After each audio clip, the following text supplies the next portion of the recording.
So, yeah, revolution is taking place in empowering the woman in our country. This is the true reflection of the journey of Bharat in the past decade from woman empowerment to woman-led development.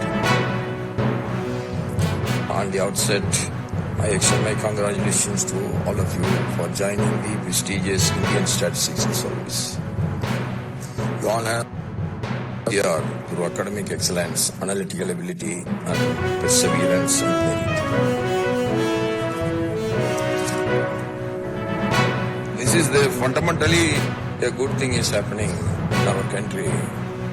Slowly but steadily, merit is taking the right place.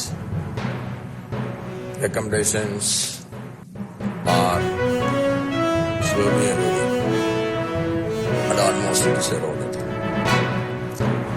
You are the frontline functionaries to carry forward the vision of the Ministry of Statistics and Program Implementation, data for development, and data-driven decision making.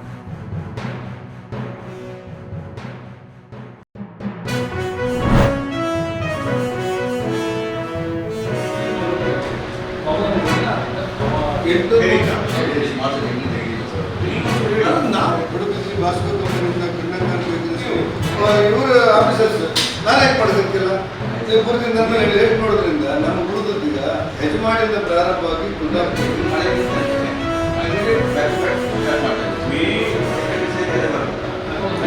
ಅದು ಮೂರುವರೆ start ಮಾಡಲಿಲ್ಲ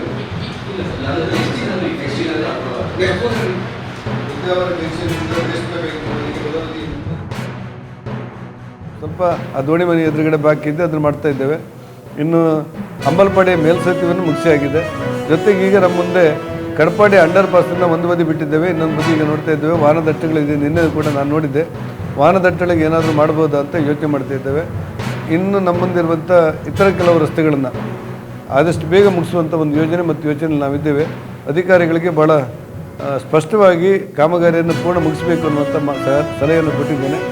ಈ supreme ಕೋರ್ಟಿಗೆ ಸಂಬಂಧಪಟ್ಟಂತೆ 75 ಮೀಟರ್ನ ಏನು ಚರ್ಚೆ ಮತ್ತು ತುಂಬ ಜನರಿಗೆ ಇದು ಆತಂಕದಲ್ಲಿದ್ದಾರೆ. ಅವರ ಆತಂಕವನ್ನು ನಿವಾರಿಸಲಿಕ್ಕೆ ಏನಾದರೂ ಪರಿಹಾರ ಮಾಡಬೇಕು ಅಂತ ಹೇಳಿ ನನ್ನೊಂದು ಜಿಲ್ಲಾಧಿಕಾರಿಗಳು ಬಂದ ನಂತರ ವಿಶೇಷವಾದ ಸಭೆ ಕರೆದು ಏನು ಮಾಡ್ಬೋದು ಅಂತ ಯೋಚನೆ ಮಾಡಿ